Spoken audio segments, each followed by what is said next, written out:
오늘 우리가 읽은 본문의 이야기를 나누기 전에 먼저 그 앞에 기록된 오병이어의 사건을 떠올려 보려 합니다. 보리떡 5개와 물고기 2마리로 남자만 5,000명, 아마 수만 명이 먹고도 남은 놀라운 기적이 일어났습니다.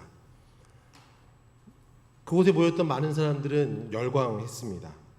예수님께 몰려들었습니다. 제자들은 그 현장을 가장 가까이서 지켜보았습니다. 아마 제자들의 마음은 의기양양했을 것입니다. 우리가 따르는 스승은 보통 분이 아니구나. 우리는 정말 하나님의 큰 역사 한가운데 서 있구나 하며 뿌듯함과 자신감으로 가득 차 있었을 것입니다.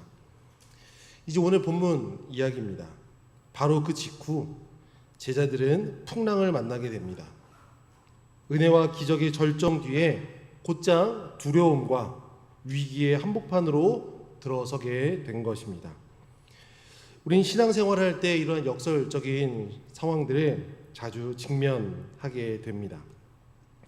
뜨거운 은혜를 체험한 직후에 바로 고난과 시험이 찾아옴을 느낄 때가 있습니다. 마치 여름 수련회나 또 특별한 예배를 통해 눈물로 결단하고 많은 은혜를 받았는데 집에 돌아가자마자 현실의 무게에 밀려 주저앉아 있는 것처럼 말이죠. 그렇다면 질문이 생깁니다. 왜 주님은 제자들을 은혜를 경험한 후에 풍랑이 있는 바다로 보내셨을까? 사랑하는 제자들, 그들을 안전한 길, 또 무난한 길, 어려움이 보이는 무난한 길이 아니라 왜 어려움이 보이는 그 위험해 보이는 길로 이끄셨을까? 그 이끄심의 이유가 무엇인지 참 궁금해집니다. 오늘 말씀을 통해 우리는 그 이유를 함께 살펴보았으면 좋겠습니다. 오늘 본문은 제자들이 풍랑을 만나는 장면으로 시작이 됩니다. 그런데 흥미로운 것은 이 제자들 대부분은 갈릴리 바다에서 잔뼈가 굵은 어부 출신들이라는 사실입니다. 풍랑은 누구보다도 익숙했고 충분히 예측할 수 있었고 대처할 수 있는 실력을 가진 사람들이었습니다. 그런데도 성경은 그들이 그 익숙한 곳에서 고난을 당했다고 기록하고 있습니다. 여기서 고난을 당하더라 라는 말은 헬라어 바사니조에서 왔습니다. 이 단어는 보통 해산의 고통을 묘사할 때 사용되는 단어입니다. 지금 제자들이 직면한 고난은 단순히 힘들고 어려운 정도가 아니라 감당하기 힘들어 비명을 지르게 되는 극심한 고통을 말하고 있는 것입니다. 다시 말해서 이 풍랑은 단순히 경험으로 풀 수 있는 문제가 아니었다라는 것을 이야기하고 있는 것입니다. 인간의 힘으로는 감당할 수 없는 그런 삶의 무게를 그 자리에서 제자들이 느끼고 있다라는 것을 이야기하고 있습니다. 자, 그렇다면 이러한 풍랑, 즉 감당하기 힘든 고통의 순간 이 어려움을 맞은 이유는 무엇일까요? 성경은 그 이유를 23절 말씀을 통해 우리에게 말씀하고 있습니다. 무리를 보내신 후에 기도하러 따로 산에 올라가시니라. 우리가 이 구절을 통해 알 수 있는 것은 무엇입니까? 제자들은 지금 예수님께서 이 자리에 우리와 함께 계시지 않음을 알게 된 것입니다.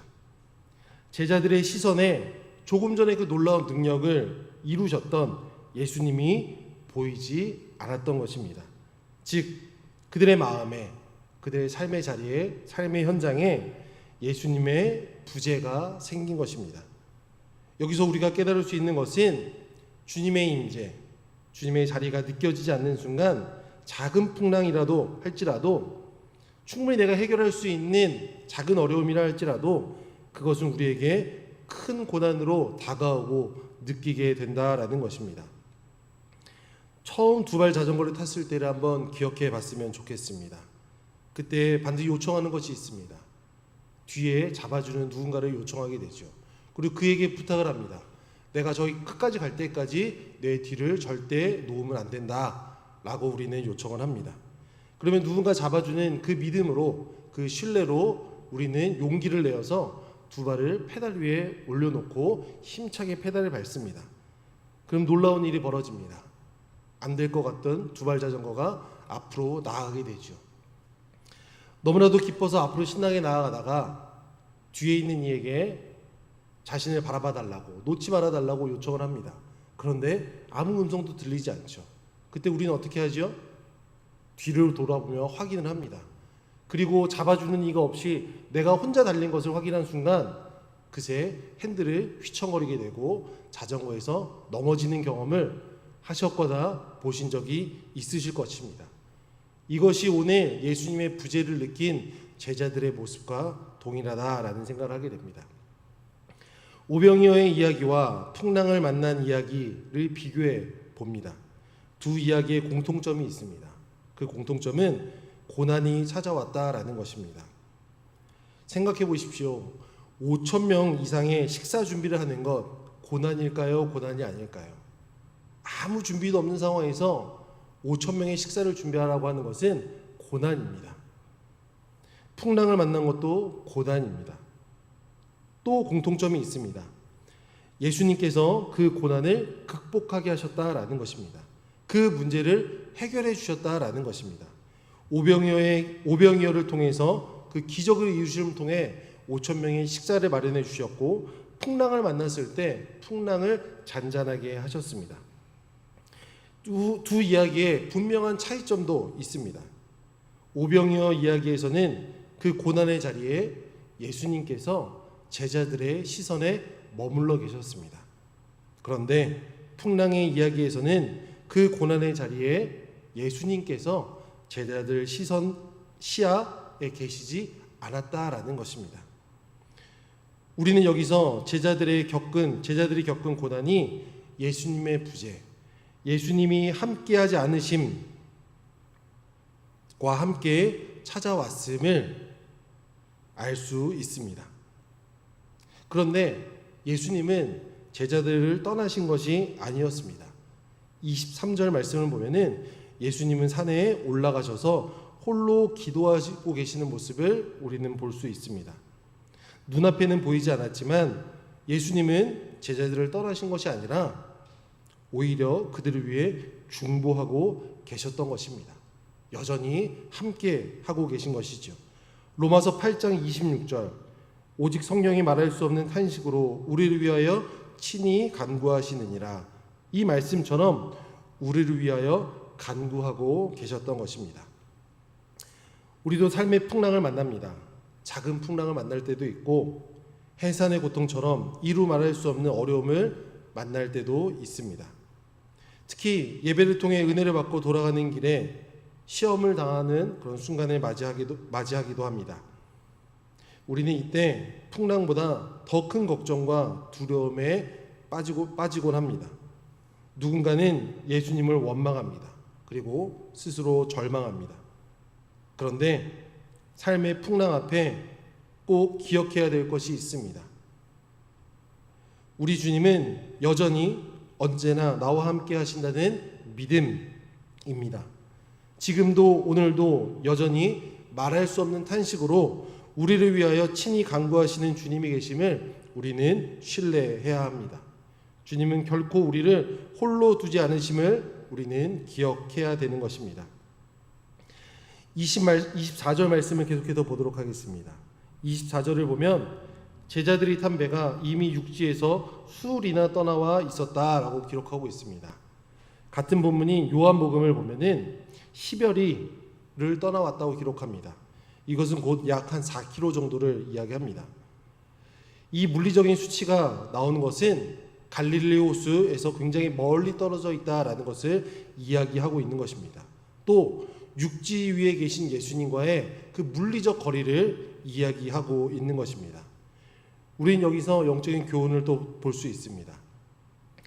예수님과의 거리가 멀어지면 멀어질수록 우리의 삶은 작은 풍랑에도 쉽게 두려워하고 또 흔들리며 또 무너질 수 있다라는 것입니다. 그러므로 사랑하는 성도 여러분, 오늘 우리의 신앙을 돌아보며 주님과의 거리를 확인해 보아야 합니다. 풍랑의 순간에 지금 내 마음은 주님께 가까이 붙어 있는지 아니면 점점 멀어지고 있는지 우리는 살펴보아야 합니다. 주님과의 거리는 다시 말해 말씀의 거리라고 할 수 있습니다. 또 기도의 거리라고 할 수 있습니다. 또 예배의 거리라고 할 수 있습니다. 뿐만 아니라 전도의 거리, 봉사의 거리, 이웃사랑의 거리 또한 주님과의 거리라고 이야기할 수 있습니다. 우리는 이 주님과의 거리를 잘 지켜야 합니다. 이 거리를 잘 지킬 때, 잘 유지할 때 우리는 그 어떤 풍랑이 와도 흔들리지 않고 그 자리에서 견뎌낼 수 있는 것입니다. 그 풍랑을 이겨내고 앞으로 나아갈 수 있는 것입니다. 왜냐하면 여전히 그런 두려움이 풍랑이 올수록 여전히 나와 함께 계신 주님께 더 가까이 가게 되기 때문입니다. 예수님과의 영적인 거리를 유지하는 그 거리를 지켜나가는 우리 성수동교회 모든 성도님들이 되시기를 간절히 소원합니다. 지금까지 우리 풍랑이 무엇을 의미하는지, 왜 우리가 풍랑 앞에 두려워하는지 말씀을 함께 나누었습니다. 그럼 이제 우리에게 그 풍랑을 왜 주셨을까? 예수님께서 오늘 제자들에게, 그 사랑하는 제자들에게 풍랑을 통해 깨닫게 하시는 것이 무엇인지 함께 살펴보기를 원합니다. 25절부터 30절까지 말씀을 보면 이제 베드로가 등장합니다. 베드로는 풍랑 한가운데 서 계신 예수님을, 또 풍랑 속에 자신과 여전히 함께하고 계시는 예수님을 다시 보게 됩니다. 그리고 무슨 마음이었는지 예수님께 과감히 요청을 합니다. 28절입니다. 만일 주님이시거든 나를 명하사 물 위로 오라 하소서. 이 모습에 예수님은 베드로에게 오라 말씀하십니다. 그리고 베드로에게 새로운 길을 열어주십니다. 여기서 제가 왜 새로운 길이라 말할까요?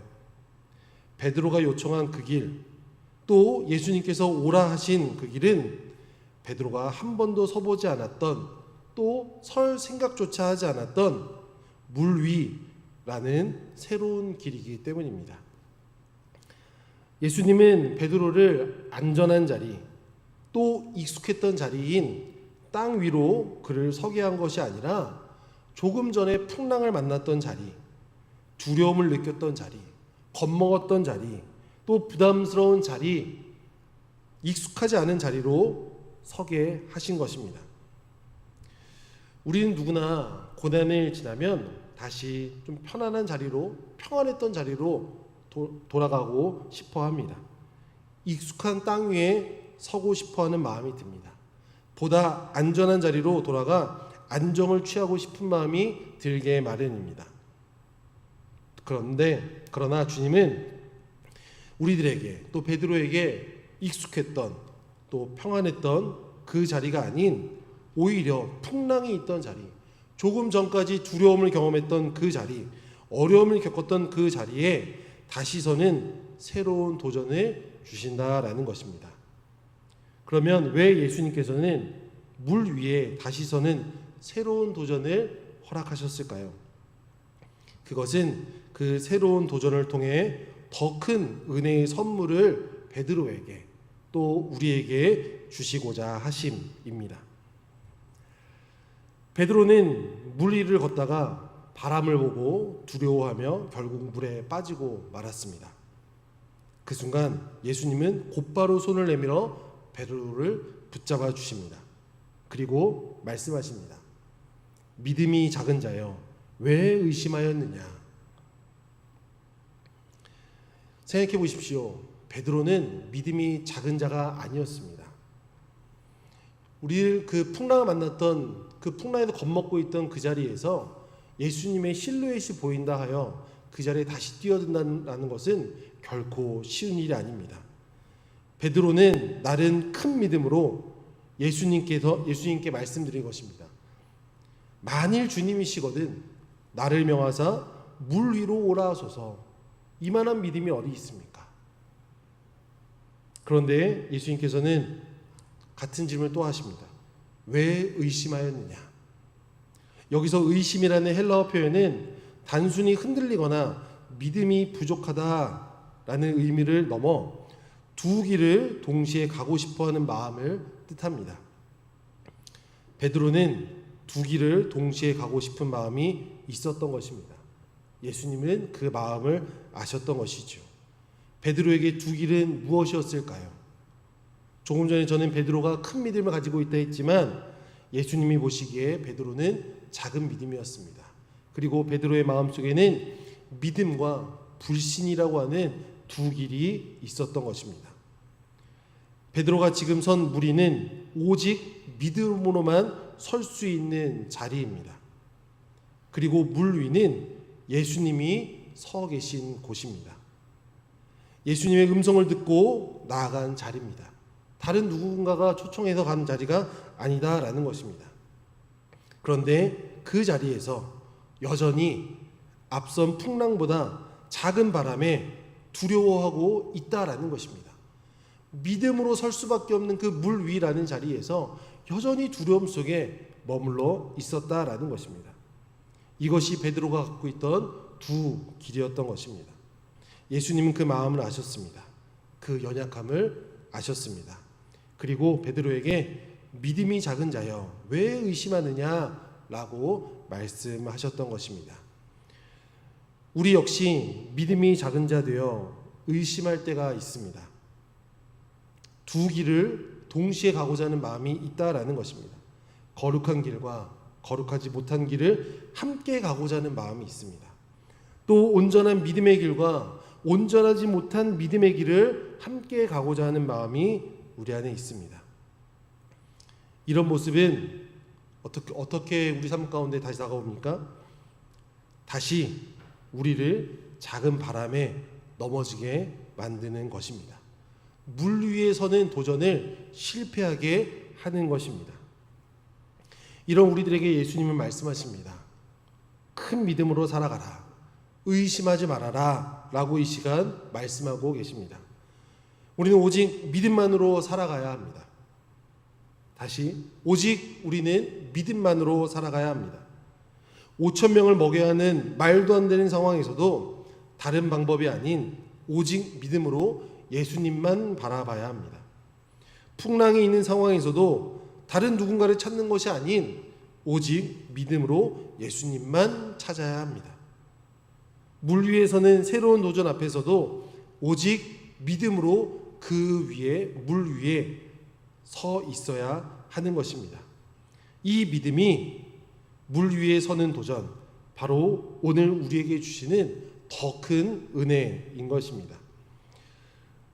오늘 본문에서 제자들이 경험한 더 큰 은혜는 풍랑이 멈춘 것이 아니었습니다. 오병이어의 기적이 은혜였다면 풍랑이 멈췄어, 내가 풍랑을 통해서 다시 평안을 얻었어 라는 것이 더 큰 은혜가 아니다라는 거예요. 제자들을 넘어지게 하는 바람은 언제든 다시 불 수 있습니다. 삶의 풍랑은 끝나지 않습니다. 그러나 제자들은 물 위에 서신 예수님을 바라보며 더 큰 은혜를 누리며 이렇게 고백합니다. 33절입니다. 진실로 하나님의 아들이로소이다. 진정으로 예수님을 구원자로, 그리스도로, 하나님의 아들로 고백하는 장면인 것입니다. 물 위에 서는 도전, 그 도전은 결국 제자들의 믿음의 고백, 제자들의 신앙의 고백이었던 것입니다. 그 고백을 나타나게 하신 것이 바로 주님께서 주시는 더 큰 은혜인 것입니다. 베드로의 이야기를 잠깐 하려고 합니다. 베드로 제자들과 함께 오병이어의 기적을 보았습니다. 풍랑을 만났고 또 다른 제자들과 다르게 새로운 도전 앞에 섰습니다. 베드로는 어떤 고백을 했을까요? 마태복음 16장 16절 17절 말씀입니다. 시몬 베드로가 대답하여 이르되 주는 그리스도시요 살아계신 하나님의 아들이시니이다. 예수께서 대답하여 이르시되 바요나 시몬아 내가 복이 있도다. 이를 내게 알게 한 이는 혈육이 아니요 하늘에 계신 내 아버지시니라. 베드로의 이 신앙 고백은 성경에서 손에 꼽는 매우 훌륭한 신앙 고백입니다. 이러한 신앙 고백을 할 수 있는 것이 바로 주님께서 우리에게 주시는 가장 큰 은혜인 것입니다. 말씀을 마무리합니다. 오병이어의 은혜 뒤에 풍랑이 있었지만 그 풍랑은 제자들이 주님을 더 깊이 만나게 되는 통로가 되었습니다. 풍랑 가운데 예수님은 멀리 계신 것 같았지만, 눈에 보이지 않는 것 같았지만 사실은 산에서 제자들을 위해 기도하시며 중보하고 계셨습니다. 이런 주님은 우리 삶 가운데서도 언제나 우리를 위해 간구하고 계십니다. 그리고 그 풍랑의 자리에서 베드로는 새로운 도전을 경험합니다. 땅 위가 아닌 물 위를 걷는 새로운 도전을 합니다. 다시 말해 인간의 힘으로는 불가능한 길로 주님이 그를 부르셨고 그 부르심에 응답한 것입니다. 우리에게도 주님은 여전히 오라 말씀하시며 그 믿음의 도전을 주십니다. 마지막으로 그 도전 속에서 실패와 연약함을 경험했지만 베드로는 주님의 손에 붙들렸습니다. 그리고 함께 있던 제자들과 함께 마침내 진실로 하나님의 아들이었소이다 라고 하는 가장 큰 은혜를 경험합니다. 그 가장 큰 은혜는 믿음의 고백을 드리는 것입니다. 사랑하는 성도 여러분, 오늘 말씀 앞에 우리는 결단했으면 좋겠습니다. 은혜 후에 오는 고난 앞에서 두려워하지 않았으면 좋겠습니다. 고난은 은혜를 빼앗는 것이 아니라 더 큰 은혜로 나아가는 징검다리임을 기억했으면 좋겠습니다. 주님과의 거리를 가까이 지키면 풍랑 가운데서도 주님이 우리를 위해 기도하고 계심을 믿는 우리들이 되었으면 좋겠습니다. 주님이 주시는 새로운 도전 앞에 물러서지 맙시다. 물 위를 걸으라 하실 때 순종의 발걸음으로 믿음으로 그 첫 발을 내딛는 우리 성도님들이 되시기를 간절히 소원합니다. 그리고 우리가 구해야 될 더 큰 은혜는 주는 그리스도시요 살아계신 하나님의 아들이십니다 라고 하는 주님을 향한 우리의 뜨거운 신앙 고백이 되기를 간절히 소원합니다. 오늘 우리의 삶에도 풍랑은 일어납니다. 주님은 그 풍랑을 통해 우리를 더 큰 은혜로 이끄십니다. 그러니 낙심하지 마시고 더 큰 믿음을 구하며 의심하지 말고 결단하며 나아가는 성도님들이 되시기를 바랍니다. 여러분의 가정과 일터 그리고 이 교회 위에 풍랑을 넘어 더 큰 은혜로 이끄시는 예수 그리스도의 능력이 충만히 임하기를 주님의 이름으로 축복합니다. 기도하겠습니다. 은혜와 사랑이 풍성하신 하나님, 오늘 말씀으로 우리에게 믿음의 길을 가르쳐 주심에 감사를 드립니다. 주님, 은혜 뒤에 찾아오는 고난 앞에서 두려워하지 않고 더 큰 은혜로 인도하시는 주님을 바라보게 하옵소서. 풍랑 속에서도 우리와 함께 계시고 새로운 도전으로 부르시는 주님의 음성에 순종하게 하시며 비록 넘어질지라도 다시 일어나 주님만 의지하게 하옵소서. 우리의 고백이 늘 주는 그리스도시요 살아계신 하나님의 아들이십니다 로 고백하는 우리 모두가 되게 하여 주옵소서. 감사드리며 가장 귀한 이름 예수 그리스도의 이름으로 기도합니다. 아멘.